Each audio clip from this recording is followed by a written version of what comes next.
بينما قضية قميص نهضة بركان فهي محسومة لصالح نهضة بركان، وغادي يتسمى نهضة بركان فائز ب3-0، لأن اتحاد العاصمة الجزائري والسلطات الجزائرية ما بغاتش تخلي نهضة بركان يلعب بالقميص ديالو الرسمي واللي توافقت عليه الكاف وكذلك الفيفا. هذا القميص اللي تحمل الراية أو الخريطة المغربية من طنجة للقويرة.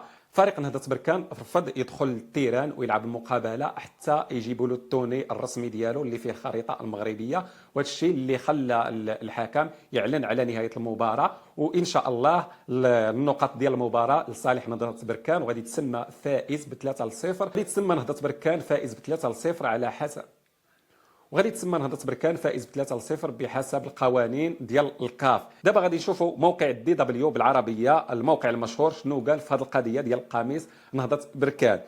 تتيح القوانين للاتحادات القاريه تنظيم شؤون منافساتها، وبما ان الاتحاد الافريقي لكره القدم قد اقر هذه القمصان للفريق المغربي في المنافسات السابقه، فهذا القرار قد يستدل به نهضة بركان في حال رفع القضية إلى المحكمة الرياضية. يعني هذا الموقع تيقول أن الكاف هي اللي صدقت على هذه التونيات، وفي حالة نهضة بركان رفع قضية المحكمة أو الطاس أو الكاف هو اللي غادي يفوز بالقضية.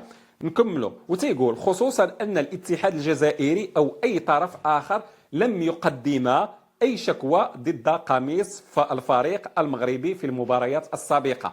يعني الاتحاد الجزائري لكرة القدم أو اتحاد العاصمة أو السلطات الجزائرية ما قدمت حتى شي اعتراض على الأقمصة ديال نهضة بركان، لأن هذا القميص هذا ديجا نهضة بركان لعب به المنافسات مع فرق أخرى منذ بداية هذه المنافسات ديال كأس الكونفدرالية الإفريقية. نكملوا.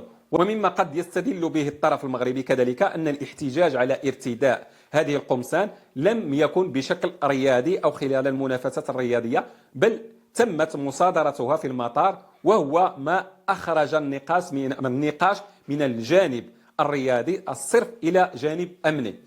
كذلك هنا في هذه النقطة نهضة بركان هي الرابحة، لأن الأقمصة ديال نهضة بركان تم المصادرة ديالها من طرف السلطات الجزائرية، وهذا منافي لقوانين الكاف.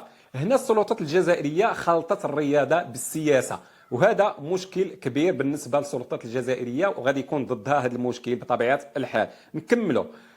وهناك نقطة ثالثة قد يركز عليها الجانب المغربي، أن الاتحاد الجزائري قام بتوفير قمصان بديلة لأجل ارتدائها، علما أن الاتحاد الجزائري غير مخول قانونيا بالقيام بهذه الخطوة التي من اختصاص شركة خاصة يتعاقد معها الفريق المعني، ولا يمكن استبدال القمصان دون موافقة أو التنسيق مع الشركة ومع الفريق المتعاقد معها. بمعنى أن السلطات الجزائرية من بعد ما صادرت القمصان الرسمية ديال نهضة بركان قامت بتوفير قمصان بديلة، يعني مشات شرات قمصان بديلة أو صنعتها أو ما عرف شنو من جابت هذه القمصان هذه وعطاتهم لنهضة بركان وقالت لهم غادي تلعبوا بهذه الأقمصة، وهذا منافي لقوانين الكاف أو قوانين أي لعبة رياضية، لأن النادي نهضة بركان أو أي نادي في العالم ضروري هذوك الإشارات اللي تيكونوا في القميص ديالو تيكونوا تابعين لواحد الشركة، وهذيك الشركة هي اللي توفر لهم هاد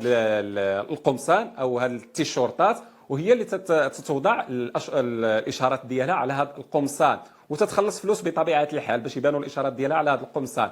في هذه الحالة هذه الشركة يمكن لها تقاضي السلطات الجزائرية في المحاكم الدولية، خاصة في محكمة الطاس الخاصة بالتحكيم الرياضي. هذه المحكمة إلى تقدمت هذه الشركة ديال الدحميز والشركة اللي وفرت الأقمصة لنهضة بركان إلى رفعت قضية على النظام الجزائري أو اتحاد العاصمة الجزائرية، راه غادي تفوز بهذه القضية، لأن السلطات الجزائرية ما من حقهاش تدير أقمصة بديلة للأقمصة الرسمية اللي صادق عليها الكاف. وهنا يعني تتبين الغباء ديال النظام الجزائري اللي ما تعرف والو في الرياضة وتخلط السياسة بالرياضة. كيف ما شفتوا هذا تقرير خاص بموقع دي دبليو بالعربية، وهذا موقع ألماني وعنده قناة ألمانية معروفة في العالم، وفي العالم العربي كذلك. هذه القناة يعني قالت بأن نهضة بركان والاتحاد الكرة المغربي هما اللي غادي يفوزوا بهذه القضايا كاملين ضد اتحاد العاصمة الجزائري وضد السلطات الجزائرية، لأنهم هما طبقوا غير القانون. نهضة بركان طبقت القانون بطبيعة الحال لأن توني مصادق عليه من طرف الكاف، ولعبت لعبت بهذا القميص مع فرق اخرى، فرق من جنوب افريقيا، من غانا، من ليبيا. يعني اخر مباراه مع ابو سالم الليبي لعبت بنفس التوني وفيه الرايه المغربيه، ما تكلمتش دوله ليبيا وما تكلمتش الكاف، يعني دازت الامور بخير وعلى خير. لكن فاش توصل القضيه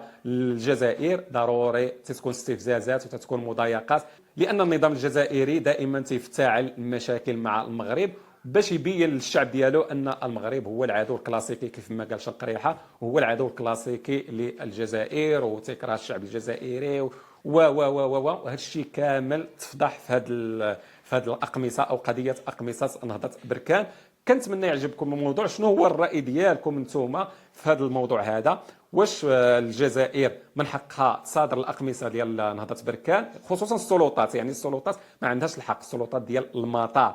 وكذلك واش نهضة بركان غادي يفوز بنقاط ديال المباراة وغادي تلغى المباراة وغادي يتسمى نهضة بركان فائز ب3-0 وغادي يتأهل مباشرة للنهائي كأس الكونفدرالية الإفريقية؟ كذلك واش الكاف غادي تطبق عقوبات كبيرة على الفرق الجزائرية وعلى اتحاد الكرة الجزائري وعلى المنتخب الجزائري؟ واش غادي تطبق عليهم عقوبات بسبب هذا المشكل ديال قميص نهضة بركان ام لا؟ نبغي الآراء ديالكم في التعاليق.